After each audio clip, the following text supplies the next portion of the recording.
मैत्रिणींनो, रुचिरा कवयामध्ये तुमचं मनापासून स्वागत आहे. आज आपण करणार आहे मक्याचा उपमा. मक्याच्या उपमेसाठी लागणारे साहित्य बघूया. हे आपण मका घेतले, 1 वाटी हिरवी मिरची आणि लसूण आणि कांदा आणि कढीपत्ता. पोहे टाकणार आहे आपण, हे भाजून घेणार आहे पहिले. आणि ताक घेतले, कोथिंबीर, जिरं, मोहरी. आता आपण हे सगळं आलं, हिरवी मिरची आणि हा मका आपण हे सगळं वाटून घेऊया. आडसरच वाटून घ्यायचं आपण मका. आता आपण याच्यामध्ये पोहे भाजून घेऊया.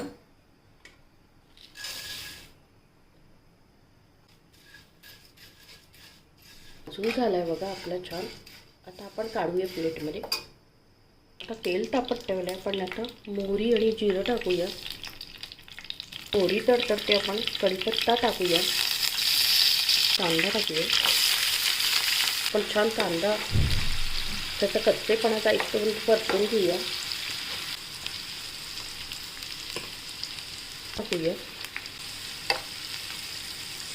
थोडी कोथिंबीर टाकूया. आणि आता आपण हे जे वाटून घेतलं होतं ते आपण टाकूया. हे थोडं परतून घेऊया. आपण हे बॉईल चवीनुसार मीठ टाकणार आहे, म्हणजे आपण पोहे टाकणार त्या अंदाजे आपण मीठ टाकूया.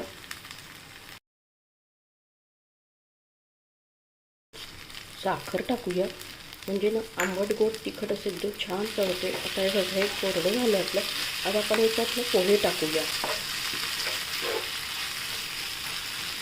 एकदम चविष्ट लागतात. वेगळं काहीतरी तेच आपण प्रकाशन कंटाळा येतो, तर हे छानचा पोहे टाकून केलेलं असतं एकदम. आता आपण ना हे पोहे भाजून घेतले ते टाकूया. आता परतून घेऊया छान. त्याच्यात पोहे टाकून ताक टाकून गेलं तर एकदम चविष्ट लागतं उपमा. हे पण ताक आहे बघा, ह्याच्यात टाकूया. आपण हलवून घेऊया.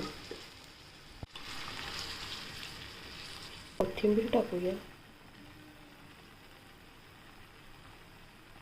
एकदम चविष्ट असा भन्नाट चवीचा हा मक्याचा उपमा होतो.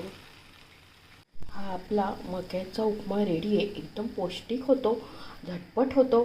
तुम्ही नक्की करून बघा. तुमच्या घरात लहानांपासून मोठ्यांना आवडेल नक्कीच. आणि आपल्या चॅनलला जास्तीत जास्त फ्रेंड सर्कलमध्ये शेअर करा. आणि रेसिपी आवडल्यास प्लीज लाईक आणि सबस्क्राईब अवश्य करा. लवकरच भेटूया अशाच नवीन रेसिपीसोबत. मस्त का